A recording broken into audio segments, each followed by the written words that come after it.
bugungi muhtaram prezidentimiz Shavkat Miromonovich Mirziyoyevning O'zbekiston Oliy Majlisiga va O'zbekiston xalqiga qilgan murojaatnomalari butun O'zbekiston xalqini albatta Yangi yil arafasida juda to'lqinlantirib yubordi. Jumladan bizning Yangiobod tumanimizda mehnat faxriy sifatida men ham eshitib, shunday yurtboshimizning a'lo kayfiyat bilan, kuyunchaklik bilan istiqbolni ko'zlab 2026-yil va kelgusi 5 yilga strategik rejalarni aytganlaridan men mehnat faxriy sifatida faxrlandim.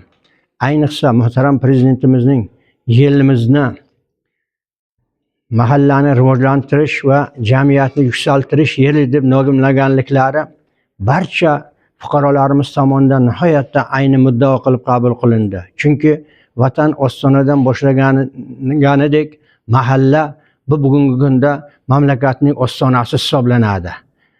Xalqqa bo'lgan murojaatda falsafiy yondashuvlar bo'ldi ham desak adashmagan bo'lamiz.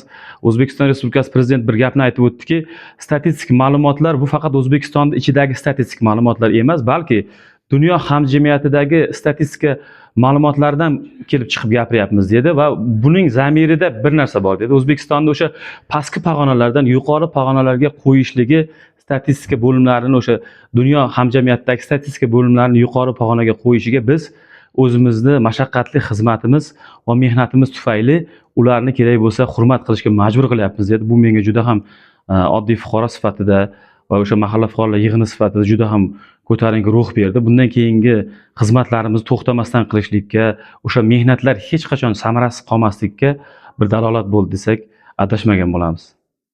E'tiborlaringiz uchun rahmat. Mana Mirzo Ulug'bek bobomiz izdoshlari yana bugungi bir fazogir yigit haqida aytganlarida men umuman o'tirgan joyimda juda to'lqinlanib ketdim.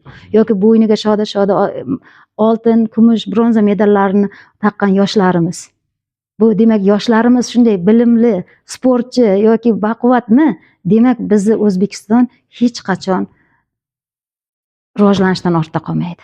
Demak davlatimiz, ya'ni prezidentimizni shu bo'lib o'tdiki, aytadilarki 3-renessans, bu 3-renessans poydevori mustahkam qo'yildi deb mana shu bugun shu murojaatni tinglayotganda o'tirib aytdi.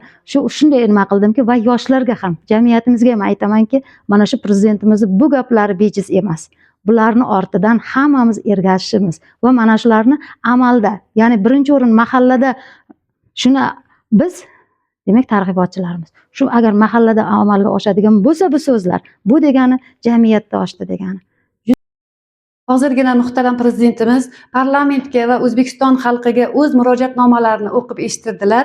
Murojaatnomalarda yurtimizda so'nggi 9 yil ichida olib borilgan islohotlar samaradorligi va har bir sohada qo'lga kiritgan yutuqlari haqida mamnuniyat va iftixor bilan gapirib o'tdilar. Muhtaram prezidentimiz bugungi murojaatlarida keyingi 5 yillikda amalga oshirilishi kerak bo'lgan rejalar haqida to'xtalib o'tdilar. Biz prezidentimizga, xalqimizga, davlat xizmatchilari, mahalla faollari yelkadosh bo'lib, astoydil xizmat qilishga harakat qilamiz.